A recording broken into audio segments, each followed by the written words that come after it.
in the house.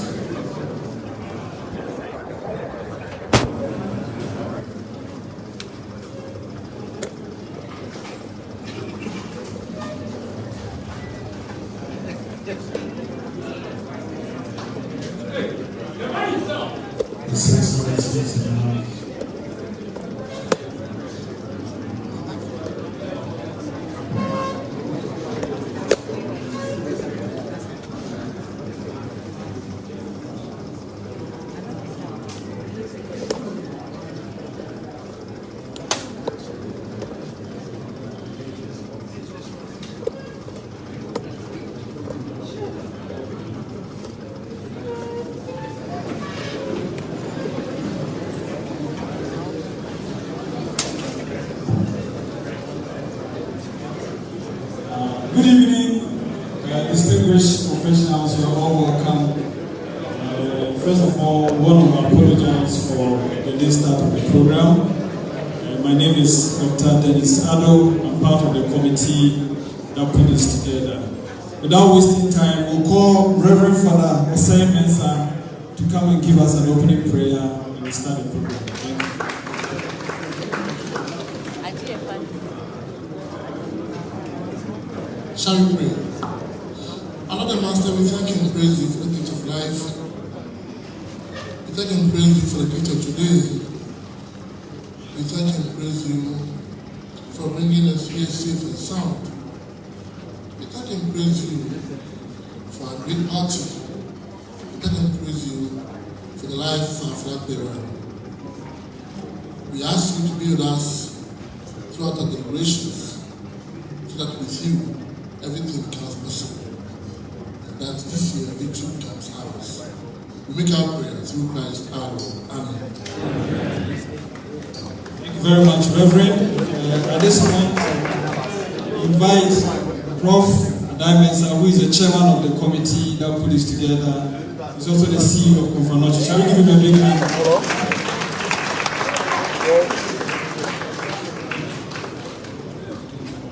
Good evening, Your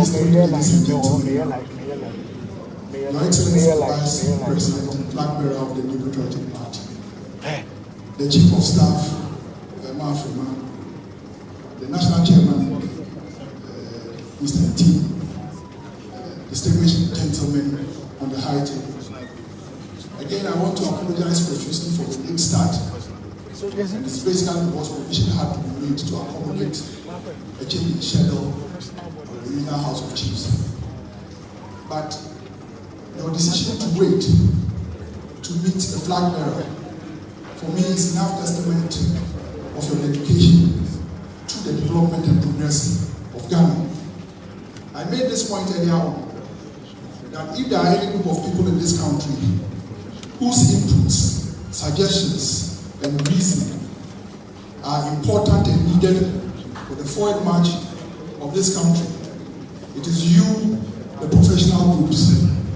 And so I was pleasantly excited when the flag bearer insisted that a meeting like this with professional groups be organized, so that he would not only avail himself for questioning, but he would have the opportunity to hear you make suggestions and inputs into his vision for the new Ghana come the 7th of December 2024, when he is elected as the President of Ghana. I have had the pleasant duty and responsibility of working with Mr. Mensah, who acted as our Secretary, Dr. Dennis Ado, the MC, Mr. Dampa, Lawyer Kolache, and Mr. Chibwakubia of the National Health Insurance Authority.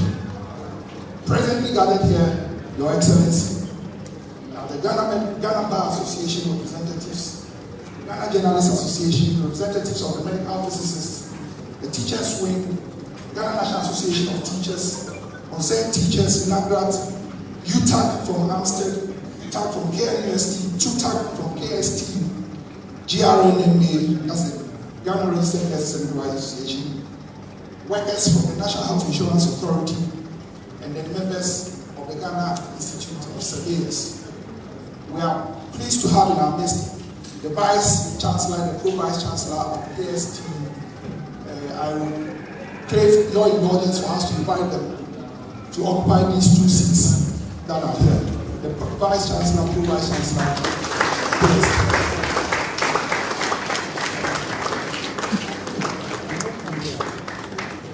I'm particularly excited because we have the opportunity not only to ask questions, but to make suggestions and inputs into the vision of the flag bearer, His Excellency, Dr. Mahmoud Bawumia. Thank you very much, and God bless us.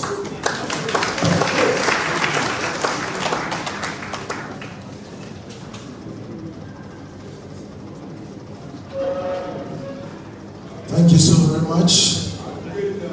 Permit me to take the opportunity to introduce the entourage who has come with His Excellency in no particular order. I want to, on my far extreme left, we have Honorable Dr. Efriye, who is the belt coordinator for the Mineral for His Excellency, and also member of Parliament. Honorable, please.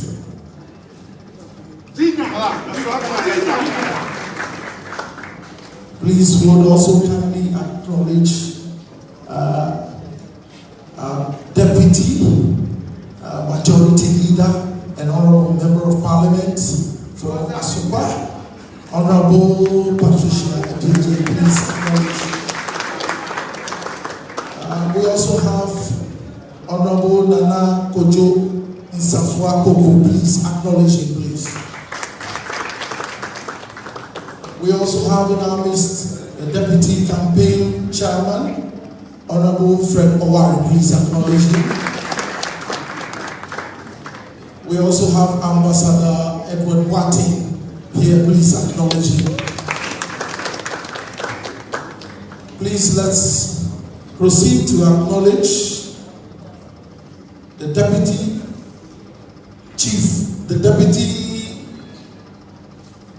General Secretary of our party, Dr. Antoinette Chinyuga, please acknowledge her. We have a senior aide to the campaign, also Lawyer Amafri Boma, please acknowledge her. We have Mr. Kweku Apia, who is also ODK, please acknowledge Kweku Apia, please acknowledge him. We also have, for identifiable groups, Alfred Thompson, please acknowledge him. Then we have Dr. Ansan Asari, who is also Isia Asari, forgive me please. Dr. Isia Asari was in charge of Agenda 111, please acknowledge. We also have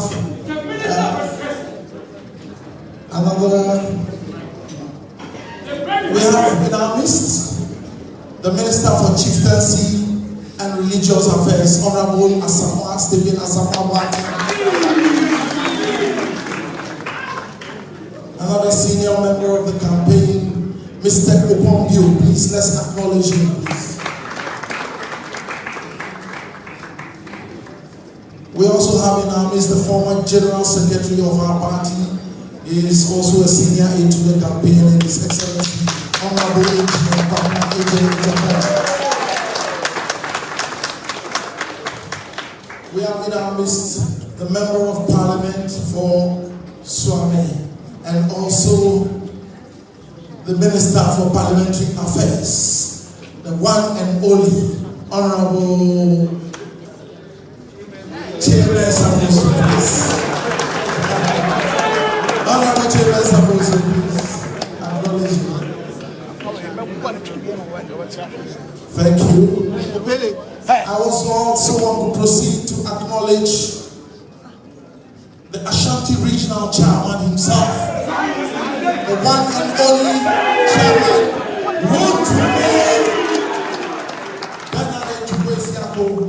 Thank you.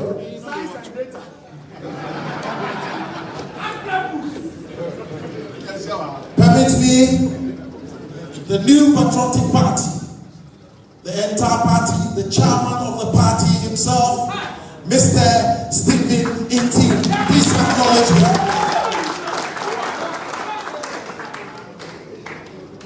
We also have in our midst the Minister for Education, Honorable Yao Editu, please acknowledge him.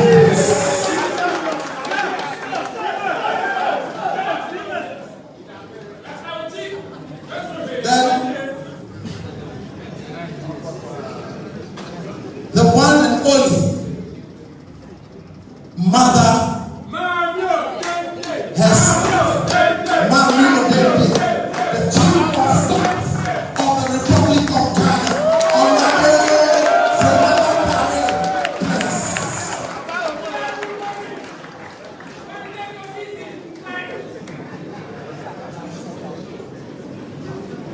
And then to the man himself,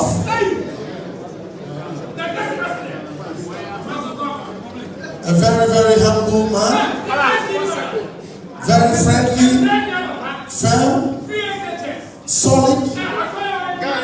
The people of Ghana, they call him the digital man. They call him the gold for oil man, the interoperability man, the it is possible man, the vice president of the Republic of Ghana, the incoming president of the Republic of Ghana, His Excellency Dr. Alhaji Muhammadu Bawumia. Thank you so very much.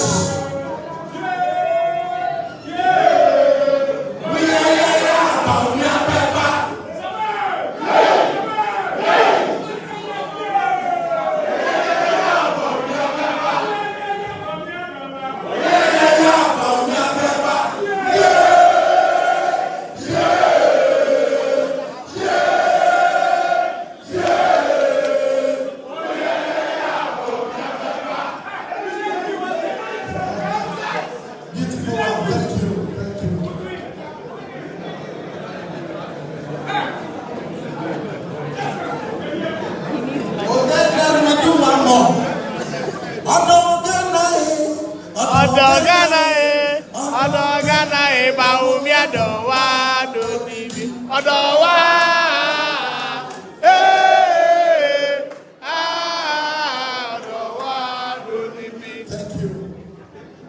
On that note, please, we'll kindly invite the chairman for the MPP in the Greater Accra region to give. Hey, Ashanti region. Ashanti region.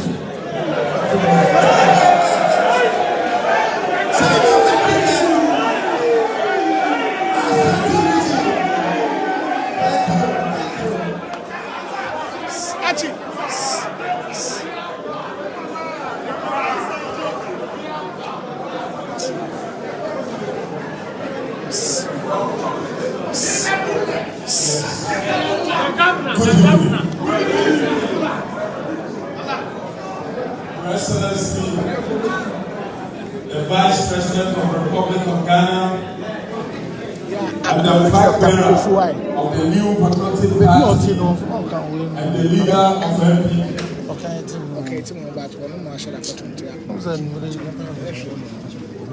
We thank God, and I'm very happy to meet the professionals.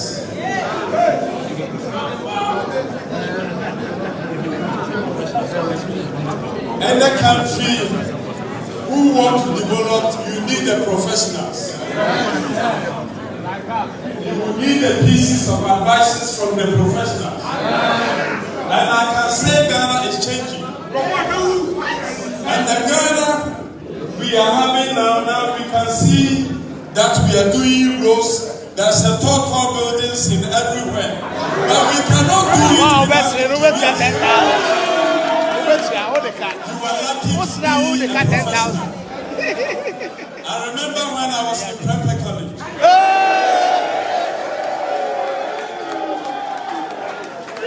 I was there with Senior Mozart. Senior Devils, we call him Senior Mozart. When he was upper 6, I was SS2 in Prempeh College. He's lucky when he finished school, he continued now, he's a professional. But me, I couldn't. Even now, still my certificate is still in Prempeh College.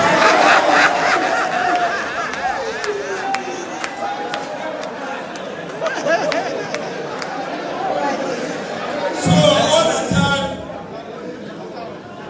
Lawyer William Kusi and Co, I keep them close to me so that I also can profit from professionals. So today, I'm very, very happy to meet the professionals. Because God is not going to bring a new Ghana from heaven. We have to think together to know how we are going to help our country to develop. Country like Israel is a very small country. They don't have gold, they don't have diamond, they don't have timber, they don't have. But because they have good education and professionals like you, their country has moved and moved and moved on. So you are very important. You are very, very important. May I respect the people who have a title like you, holding a title called lawyer or engineer or doctor or anything you are having, I respect it. Or teachers. Without you, we can't help Ghana. So you are very important. That is why when our flag bearer, 2024 or 2025 president, when he was coming, he told me that, Chairman, make it possible for me to meet Ashanti professionals. It's not by mistake. It's not by mistake. He valued the love that Ashanti has given to him or shown to him. That is why he also wants to meet you now to give it to you. We love you. We love you. May God bless you all. We love you. May God bless you all. We are winning 2024 election. We are breaking the eight. Dr.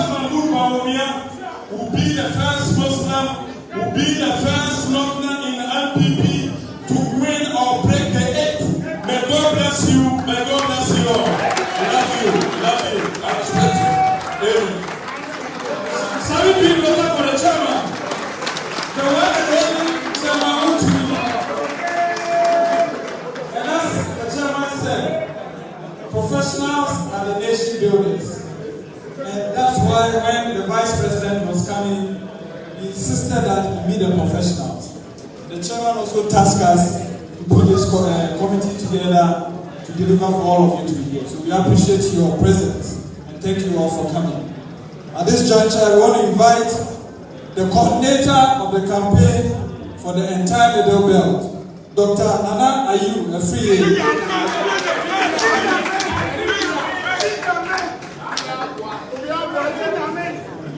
So much. Your Excellency,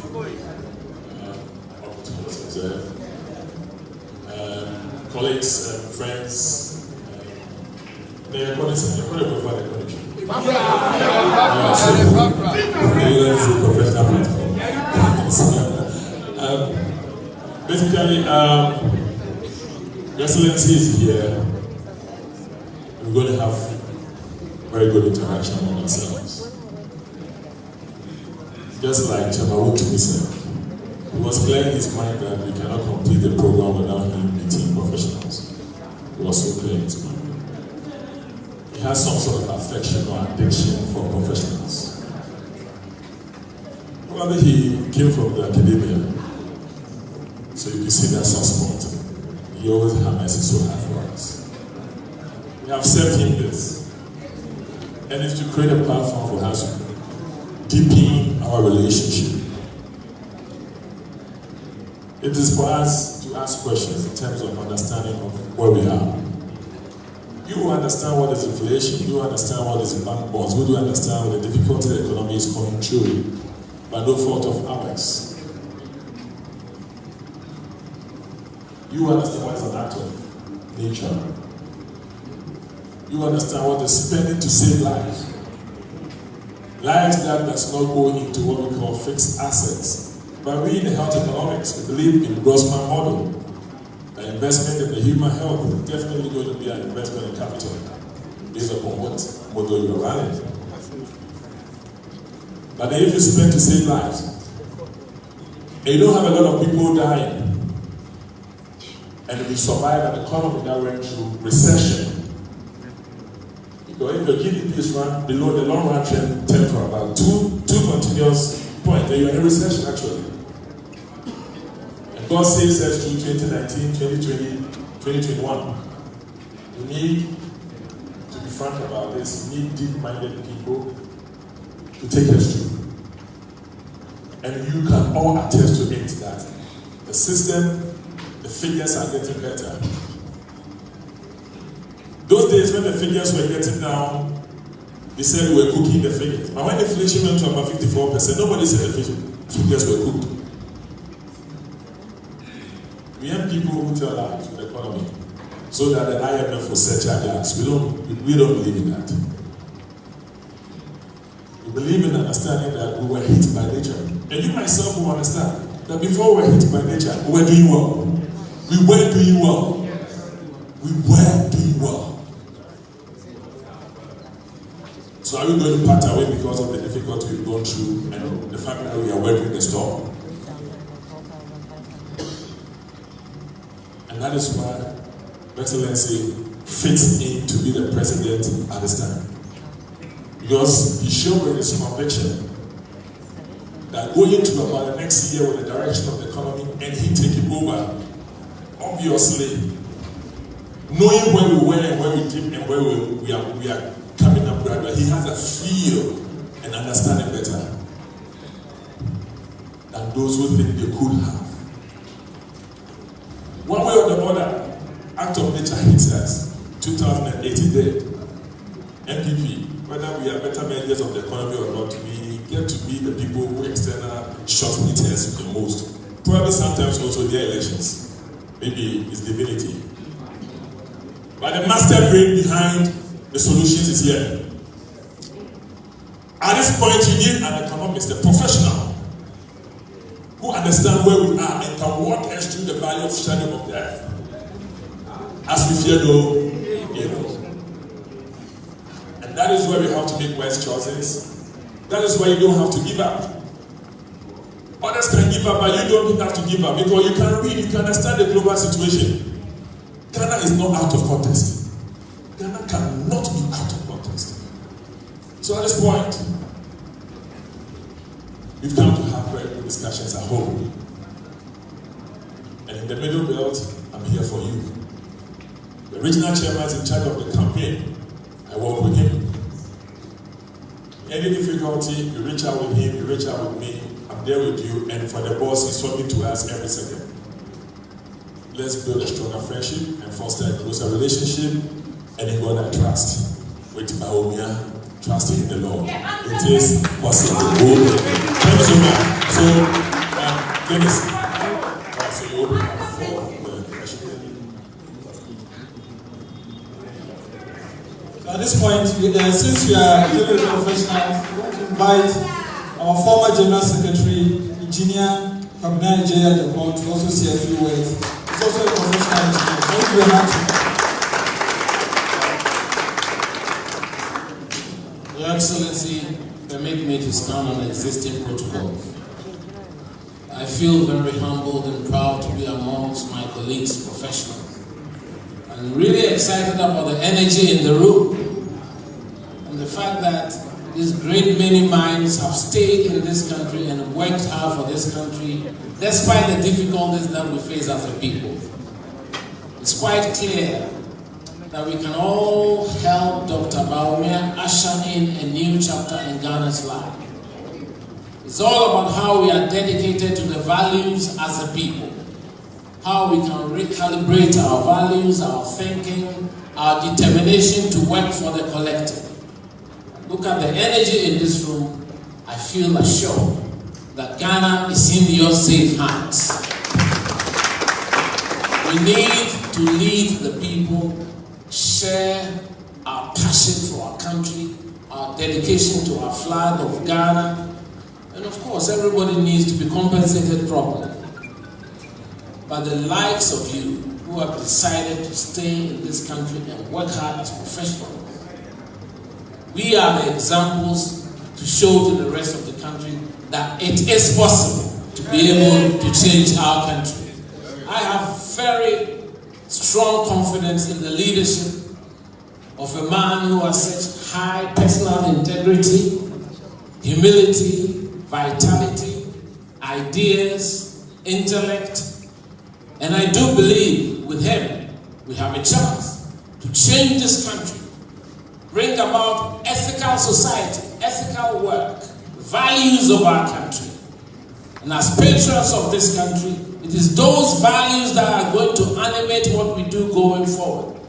So once again, I want to thank your president, the chairman of the professionals in Kumasi, the efficient and effective way he's mobilized you. And I do believe with solid leadership, pure motives, and good intentions from our leader, inshallah, Ghana will be good once again. May God bless all of us. I take this opportunity, as I said, to introduce the man who I believe is the right person for this time in our country. A man of action, a man who has ideas, a man who has vitality, the man who has humility. Let's put our hands together for Dr. Bawumia.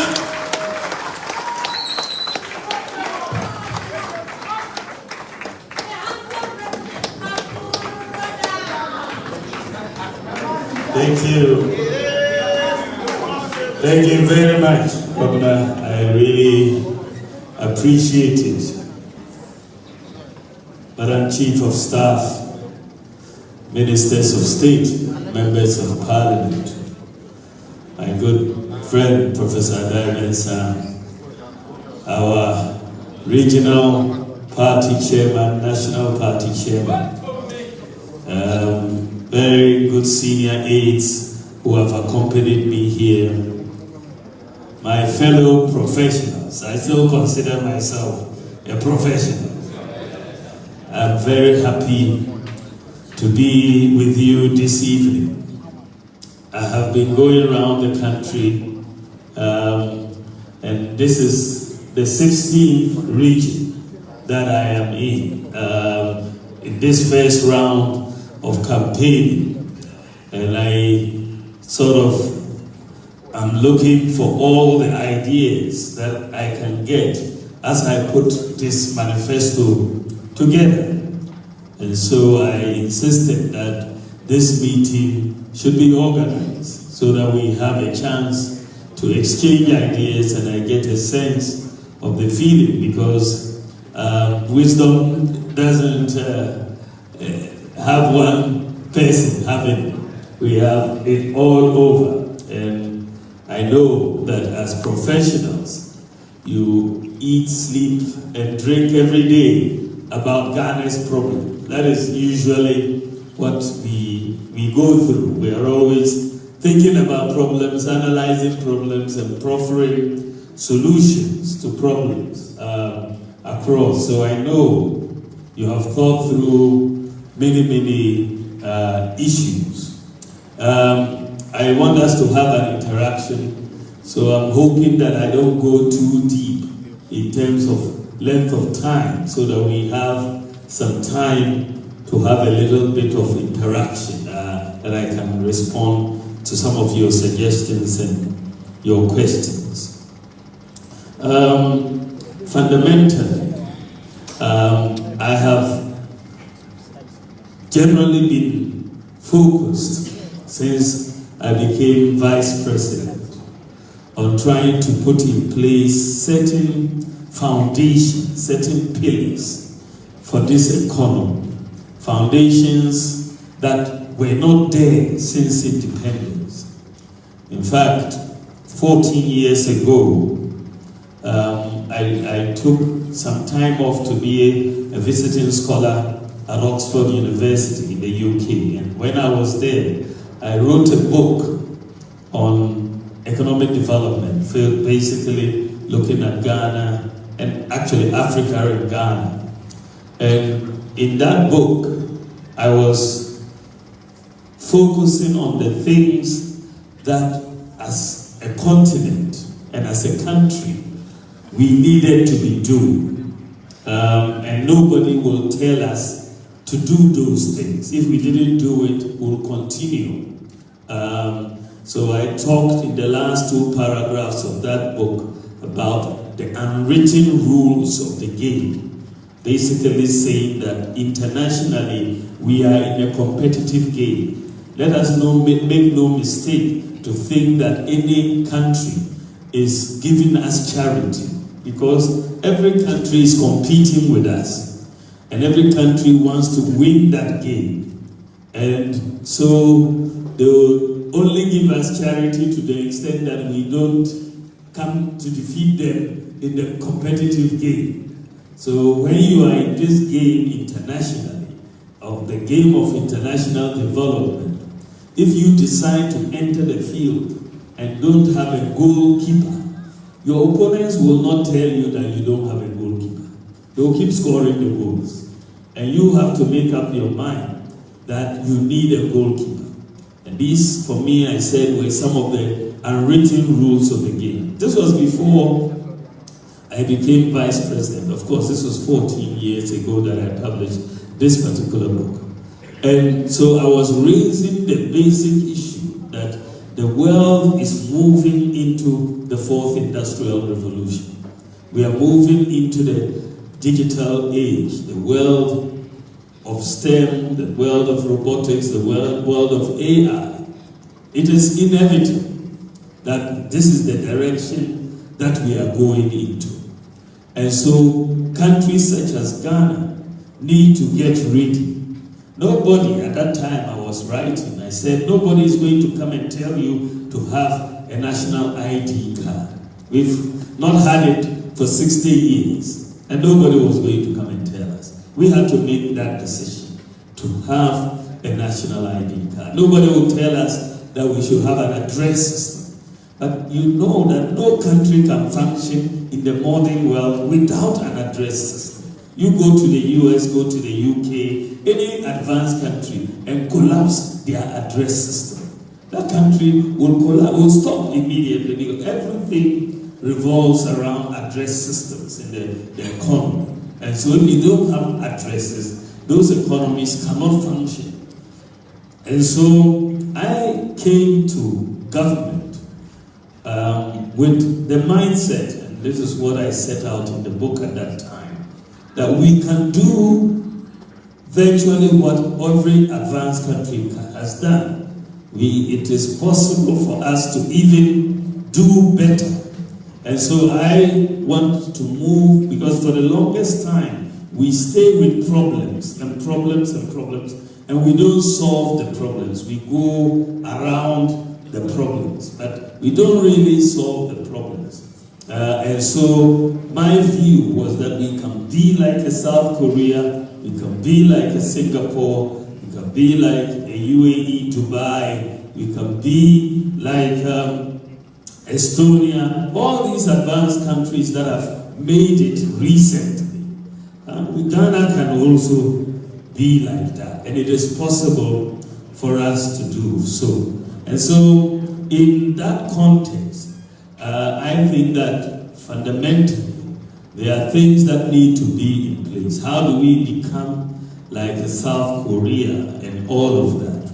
If you look at South Korea and you look back at their history, you see that even BC, 4th century BC, they were mortgaging homes to educate children. This is BC.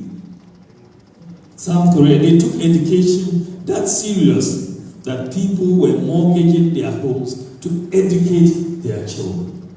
If you want to look at countries that have done well, the data is clear, the evidence is clear. Gross tertiary enrollment ratio has been a key definer of countries that have done well globally. Their gross tertiary enrollment ratio is very high. You look at South Korea today, their gross tertiary education enrollment ratio is about 94%. Education, is that not correct? If you said it's not correct, I will sack you.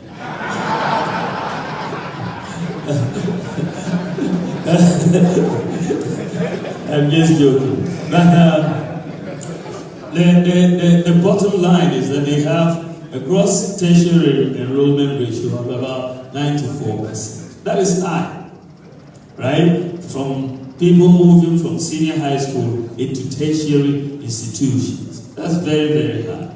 Now in Ghana, even though we've made some progress recently, we are only around 14%. 20, yeah? So we moved from 14 to 20. Okay. So just look at the gap. 94% versus 20%. This is your competition. So you see that we still have a long way to go. And so when we came into office, it was very clear that the education side, we needed to focus on it. That if we are going to compete globally, the education was important. When we came into office, the president asked me, one of the first questions he asked me, he says, Mamadu, can we do free senior high school this year? That is 2017. And I said, yes, Mr. President, we can do it. It is possible for us to do free senior high school this year. And so we quickly arranged the budget to make sure we could do free senior high school education. And I'm glad that we started it in the very first year. There were arguments about whether we should wait and all of that. But we started with enrollment at the end of 2016 of 800,000 senior high school students. By the end of 2023, after 7 years of free SHS, we had moved from 800,000 to 1.4 million students in the senior high school. So after 60 years, we were at 800,000, and in just 7 years, we added 600,000, a 75% increase. Now that tells you that there was a problem, really. There was a problem. So many were not able to go to senior high school because of the problems of funding. And we were able to get a lot more people into senior high school, a 75% increase. But also, qualitatively, we now have more girls enrolling in senior high school than boys, which is very, very important. At the end of 2016, for every 100 boys, we had 68 girls. At the end of 2023, for every 100 boys, we have 106 girls. So today, in the middle classes are finding it very difficult in finding maids in their homes. That is really an issue for the middle, because the parents of the girls have come and taken them to school. And so there is a problem in there. But not only that, the performance of the students has gone up. Core 6 WACC subjects, pass rate in 2016, pass rate was 41%. The core 6. 2023, pass rate is 64%. So you've seen a major improvement. And our worry that the higher the more you open the space, the lower the performance. That has always been the concern. The quality will drop. But we seem to have defied that gravity. And rather, performance has gone up. We've followed it up recently, thanks to Educum, that we have provided tablets to all senior high school students. We are distributing them. I know very soon I'll get to Opokuwari Wednesday and distribute the tablets to the students. And we are the first country in the continent that I know of that is distributing tablets with all the textbooks and everything on these things. So it's very, very good for us in Ghana. And I think we've also started STEM, building STEM schools. We've also started TVET. We've invested more in TVET than any other government. Over spending some 6 billion Ghana cedis over the last 7 years in TVET education. And we've made TVET also free. So we are building skills, building on STEM, and building on senior high school education. And that is what we are doing. The other thing that I thought was very, very important was to make sure that if you're going to enter the digital age, the fundamental instrument for participation is digital identity. For every country, this is where you have to go. No country, you can't avoid it. Every country must have digital ID to be able to participate across the globe in the digital economy. You see that in Europe, the EU has issued a directive that all EU countries by 2030 should issue digital ID cards to their citizens. The US is only starting to discuss in the Congress about issuing digital ID cards to their citizens. But in Ghana, we have issued already 18 million digital ID cards, the Ghana card, to our citizens. That is 85% of all adults. And we are following that up by issuing digital ID numbers to the children when they are now born in our hospitals. And not only are we doing digital ID, we are adding the birth certificate. Because what we've done is we've integrated the National ID database with the Ghana Health Service database with the Births and Deaths Registry database. So we're trying to kill two birds with one stone. A lot of problems and data integrity with the births and deaths. That's why we've digitalized it.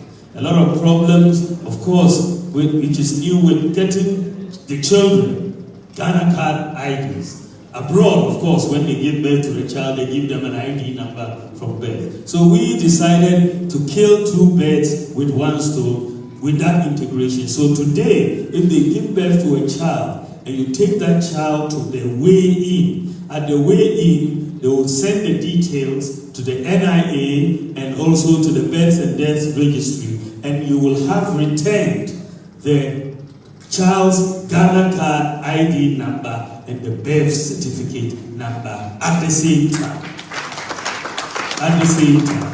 And so we are the, for me, I don't know of any country in the world that is able to do this. And we are definitely the first in Africa. I don't know about the rest of the world. I don't know of any country that does this simultaneous provision of both the birth certificate ID and the national ID digitally at the same time. We have also used the Ghana card to eliminate ghost workers on our payroll. It was very, very important when we had this problem. We decided that we will link every government worker with the national ID cards because the national ID has fingerprints and ghosts don't have fingerprints. And so once we decided to do so and linked every worker with their Ghana card, all the ghosts ran away. They ran away. In the National Service Secretariat, there were 44,000 ghost workers. 44,000. They all ran away. In SNIT, there were 29,000 ghost patients. They ran away. SNIT, we saved some 300 and something million Ghana cedis. National Service, 420 million Ghana cedis. Two institutions alone. And we've now cleaned up the whole of the Controller and Accountant General payroll, and there's no ghost worker on that payroll. We have also made the Ghana card ICAO compliant, one of the few identity cards in the world that is gone through all the stages of approval in the International Civil Aviation Organization database. We took it to Canada. They went through a whole process and then approved the Ghana card, which therefore is recognized across 44,000 airports and border entries across the world. And so if you go abroad and your passport gets missing, when you're abroad, you can take the Ghana card and catch a flight and come back to Ghana. It will be accepted. It will be accepted. Before the end of this year, we are working very hard at it. We will have operational at our airports e-gates for the arrival. So when you arrive, and you are a Ghanaian with your Ghana card, you can go to the e-gate. You don't have to go to the immigration officer. Put in your Ghana card, it will open for you, and you end up at the lucky side. So we are working very hard.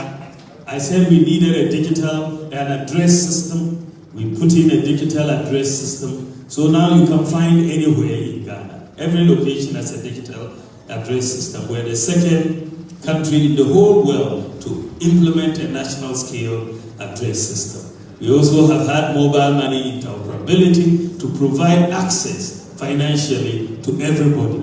And by doing so, we are the first country in Africa to implement mobile money interoperability. You can move money from a Momo account to a bank account and vice versa, and across the telcos networks. And because of that, we've really become the #1 country in Africa in terms of financial inclusion. The Momo account is now working just like a bank account. And many people, in fact, use just their Momo accounts. They don't even bother with bank accounts much these days. And we are therefore moving very quickly. We've implemented drones to deliver medical supplies. And Ghana is the world's largest medical drone delivery service. The whole world, Ghana is in the lead in medical drone delivery service. We are the #1 in the world, and we are networking all our hospitals and digitalizing the patient's data. We have completed through the Lightwave eHealth project, we have completed the digitalization of records of all the teaching hospitals, all the regional hospitals, all the district hospitals. And we'll continue, and next year we expect to finish every hospital and CHIPS compound in the country.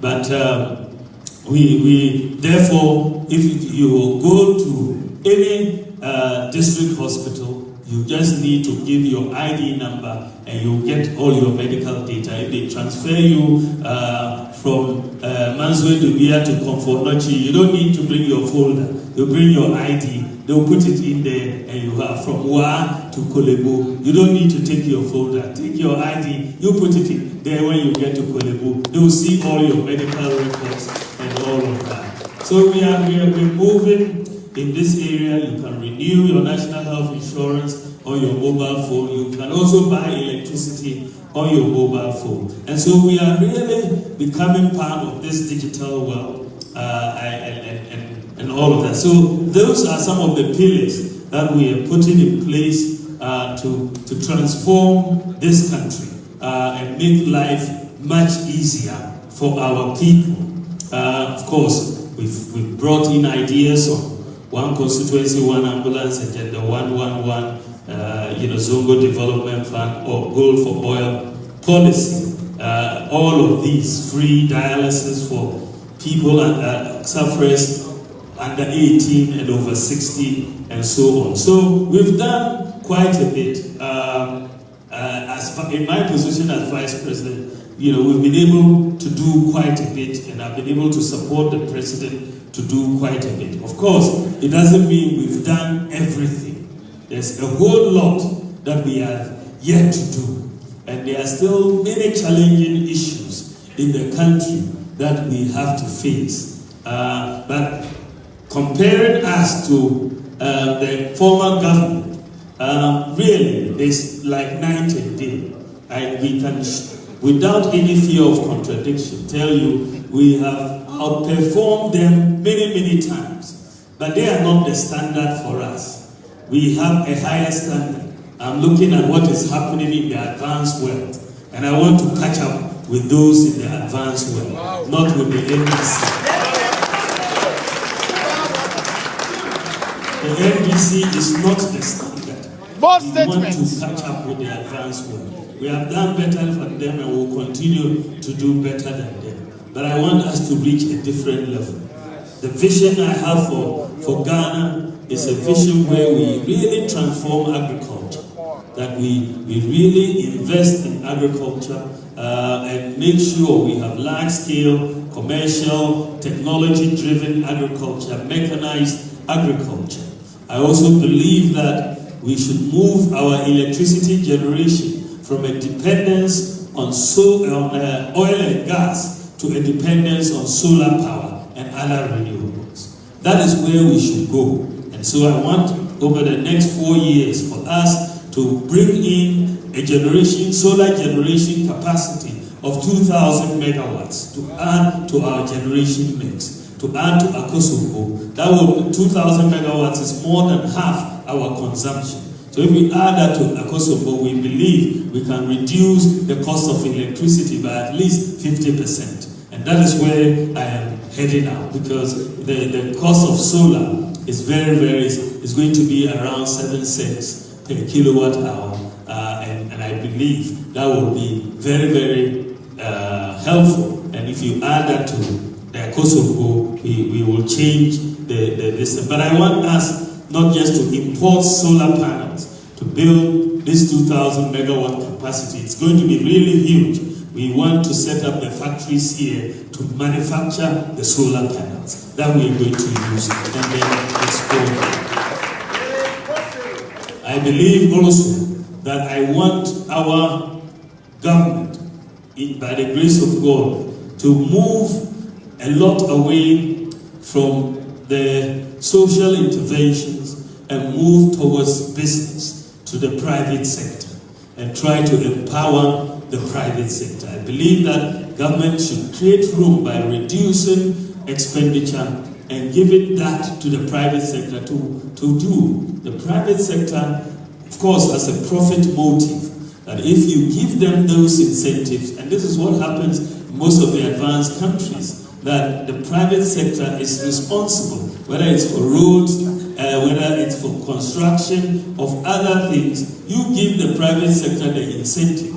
And I want government to move away from the mentality that they have to do everything. If there's anything to go by, you can see that the whole digitalization program fundamentally is being a private sector driven program. This is why it has been so successful. Because with the private sector, they only make money when the system works. If it doesn't work, they don't make money. For the government sector, they make money when the system doesn't work. So the incentives are a bit upside down.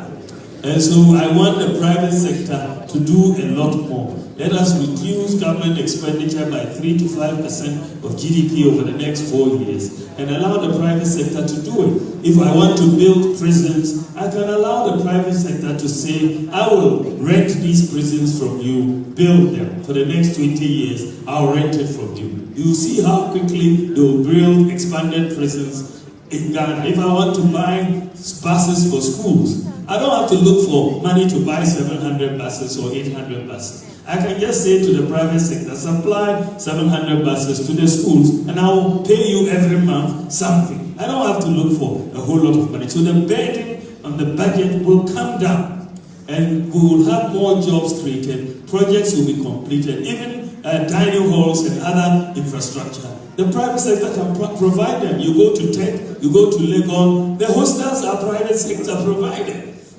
They are not public sector built. And if it was a government building those, I bet you some of the hostels will still be uncompleted. They will still be uncompleted. But once it's the private sector, they know they are going to get money.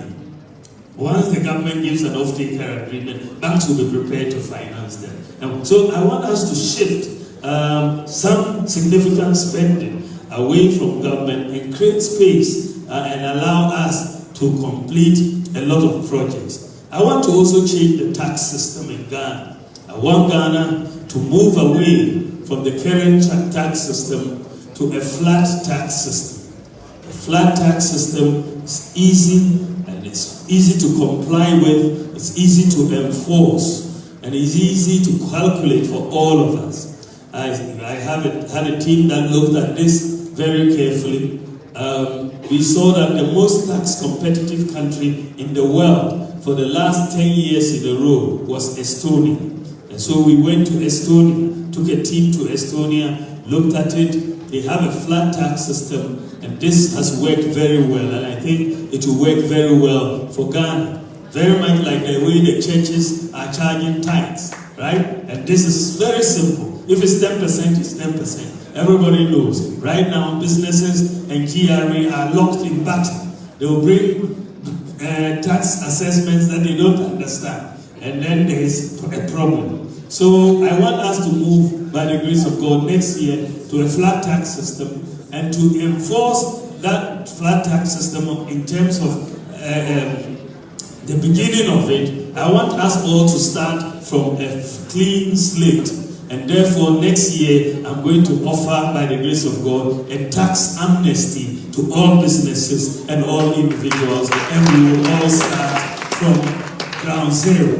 We will all start from ground zero. We will start with a tax amnesty. And then I also want to realign Ghana's import duty system. The import duty system is a problematic one. There is no predictability in the import duty system. And that feeds into lack of predictability in prices on the market. Because we are a highly import-dependent economy, no matter how we cut it for now, and we need to increase domestic productive capacity. But there is no predictability. And so you may order something and think you are paying 10,000 cedis import duty. The thing arrives and you have a bill of 20,000. You are not able to pay, they confiscate your goods, and they'll sell them off for 2,000. And then you have nothing left. Now, if you are able to pay, you go to the market and increase your prices. So there's an inflationary push in there. So what I want to do is to have predictable flat rates of import duty in cedis. Flat rates of import duty in cedis. In cedis. So that we start respecting our cedi right from the port. So, if you are a spare parts dealer from magazine and you are bringing in spare parts, then there will be a flat duty for the 40-footer container, for the 20-footer container. So we can say, for example, if it's a 40-footer container, it's 20,000 cedis. So whenever the container arrives, it is 20,000 cedis. In cedis. If it's 20-footer, you know what it is. It's very simple. So it's predictable. Now, if it's rice, the same thing. You have chicken, whatever it is. You have flat duty rates. So we bring in predictability in the duty. Then you move on to the second reform in the import duty regime. If you look at it, Togo has lower duty than Ghana, isn't it? So you see a lot of people rather want to bring containers through Togo and smuggle the goods into Ghana because they don't want to pay the higher import duty. So since Togo is our main competitor and they are just next door, right next door, I want a new policy. That new policy should say that Ghana's import duty cannot be higher than Togo's import duty. Then we cut Ghana's import duty to our competitor.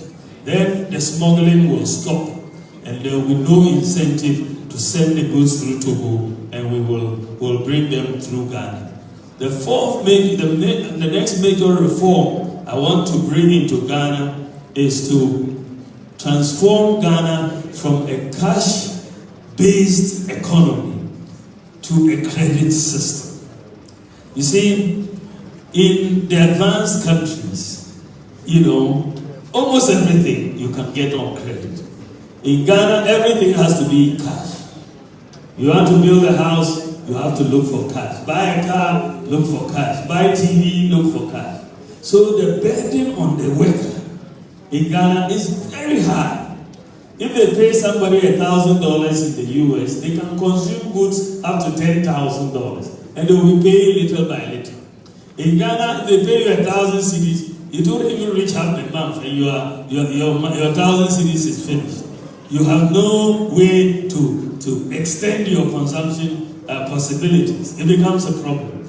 The reason why they are able to do so in the advanced countries is that everybody has an individual credit score. So that underpins the credit system. You cannot have a credit system without an individual credit scoring system. And so this is what, if I wrote about this in my book 14 years ago, that this is where we need to go. But we didn't have the data to be able to do individual credit scoring. You need the databases to link them. But thankfully, because of the digitalization program and the linkage of the Ghana card to your bank account, to your SIM card, that your Momo account, to DVLA, to your GRA, to your Senate, and all of that, NHIS, you now got a database, integrated database that you can now use for credit scoring in Ghana. And we have got the company that is licensed to do credit scoring in Ghana. The Bank of Ghana has given them a license. And in the next couple of months, Ghana, your own Ghana, by the grace of God, is going to begin individualized credit score. That will change Ghana. That should change Ghana. Because right now we are also assumed by the banks to be bad borrowers. So they are giving us very high interest rates and everything. But if they can distinguish everybody, once you have a Ghana card, you will have a credit score. Because you can generate the credit scoring. And Ghana will start it. In sub-Saharan Africa, it's only South Africa that does individual credit scoring. Ghana will be the second in sub-Saharan Africa to do that.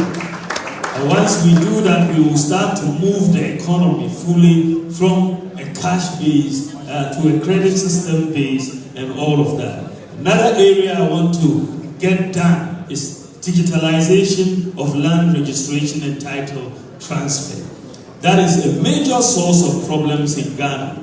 But without proper titling and confidence in that, you cannot have a mortgage market develop in Ghana. And therefore, I'm going to focus a lot on the land digitalization program, so that on your mobile phone, if you have the coordinates of any piece of land, you can tell who owns that land, so that you cannot have double sale of that land. So we are going to move towards digitalization of the land registration process. We're going to focus and make sure that we deal with galamsey, for me, in a way that is smart. You've got to make sure that you can regulate the small-scale miners. You have to regulate them to move them away, and therefore empower the Geological Survey Department so that we can find areas where there are proven reserves and demarcate community mining schemes and concessions for small-scale miners, and give them those concessions and regulate them in terms of the type of processes that they use to mine it, so that mercury and all of that, and push them away from the water bodies, give them machinery and so on, common user facilities, so that they can get a lot more gold from the tailings that they have. Ghana has a lot of gold. The Geological Survey Department estimates that the unexplored gold, we have about 5 billion ounces. That's almost 10 trillion US dollars. That is unexplored. Even if it's 5% of that we get, it's huge. So let us focus on that, and let us, empower and regulate the small-scale mining schemes, and then also be able to increase our gold reserves and back our currency ultimately with gold. I believe also that Ghana, so far, we've not been able to do what we need to do in railways. Rail transportation is very important. Without rail, the benefit from a lot of our bauxite, iron ore, and so on will not be realized. And we need to encourage the private sector with sufficient incentives to help us to deal with the rail problem that we have. The job side is very key. We have to have new growth poles in tourism, in sports, in creative arts, pharmaceuticals, the digital space. We can really train at least 1 million youth in digital skills, coding, software engineering. They don't really need to have certificates. Even school dropouts can be trained. And we need to also support the small and medium scale enterprises, and government is going to be doing that. In conclusion, let me just say that I am contesting to be president of this country. And I believe that there are a number of reasons why you should support me. The first one is that as vice president, most people say that I have been the most impactful vice president in the history of Ghana. That is the general consensus. And if that is the consensus, that means that as for the vice president class, I have passed my exam there. So once I pass, you have to promote me to the next level and make me president. And so I believe that you give me that promotion. The second thing is that I have a commitment to fighting corruption. And all the things that I have done in the digital space, the systems that I am putting in place, they are systems that will fight corruption. And I intend to fully do that. I have also presented a compelling vision for what I want to do as a president. I believe that if you give me the opportunity, I will start from day one. I know exactly where I want to go and what I want to do for this country. I'm not going to go on a honeymoon. I'm going to move from day one and start working for you. But I also believe that if you make me a president, I'll be more accountable to you, because I'll be looking for an 8-year term.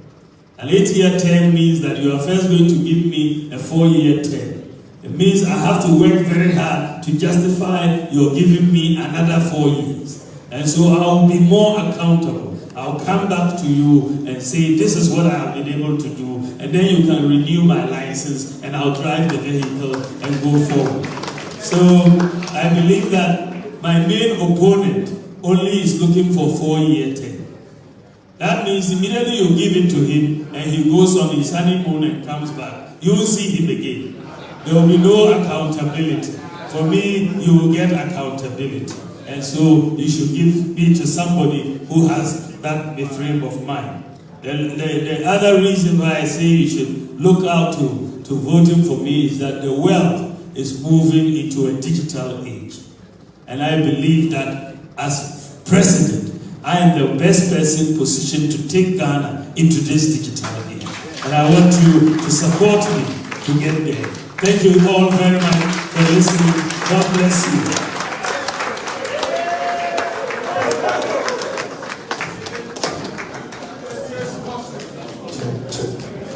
Please, you can do better. Let's do it again, please.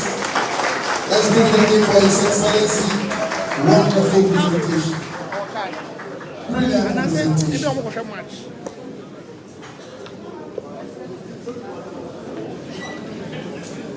Thank you so very much, Excellency. We're going to do open forum. At this point, we will invite the solicitors, opinions, views, ideas.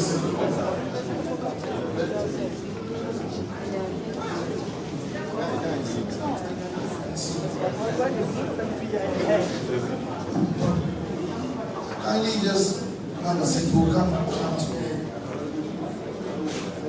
Thank you, Excellency. I am Professor Isaac Adele, School of Global Studies, Academic University of Skills Training and Computer. Thank you. My about 3 suggestions, and it goes to education. We are into education. Of these things are right. We have 3 approaches to the use of education of educational planning. The rate of return approach, the shared demand, and the manpower approach of education planning. I'm stressing on the manpower that this time also we put measures in place to be able to export some of our human capital. We trained a lot, but we have to make it internationally so that we can export some officially. And secondly, too, Mr. Minister, thank you for the laptops and other things. But there's an issue of school learners carrying heavy school bags. In the meantime, as well as we pass a minimum law, that will at least check the overweight of the school bag. Because we are inspired by all the school bag.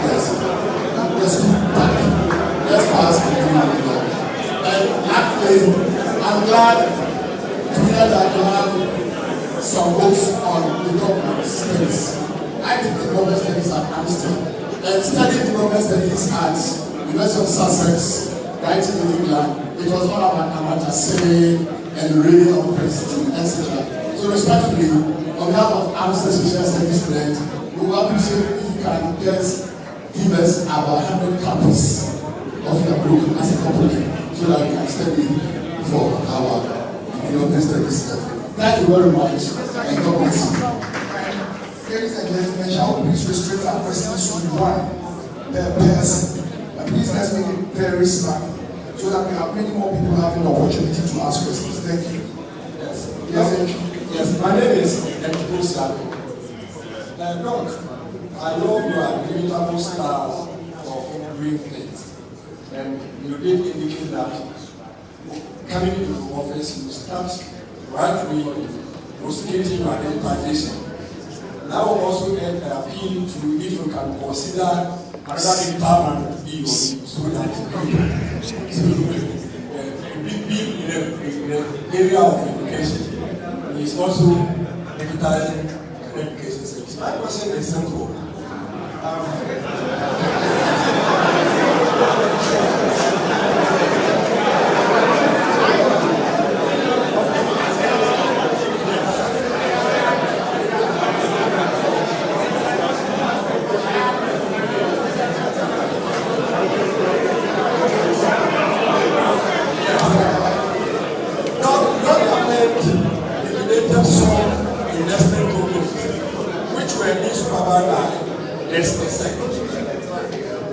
Your government engaged PwC to validate the balances for the investments, but they were made to sign agreement that 20% we pay each year through 5 years period, but nothing has been paid as I'm speaking to you today.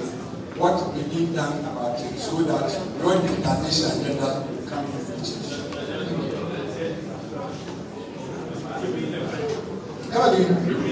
Yes, I'm saying that government liquidated some investment companies which were being supervised by SEC, and government engaged PwC to validate the balances and investment, establish AM fund under DCD Capital. It was said that every 20% will be paid in every year, but nothing has been paid yet, as I'm speaking now. And I'm asking what is being done about it. All right. Shall we do it this way? About 15 professional groups presented here. So we'll move from one professional group to the other professional group. So from then we'll move to Ghana Medical Association, please.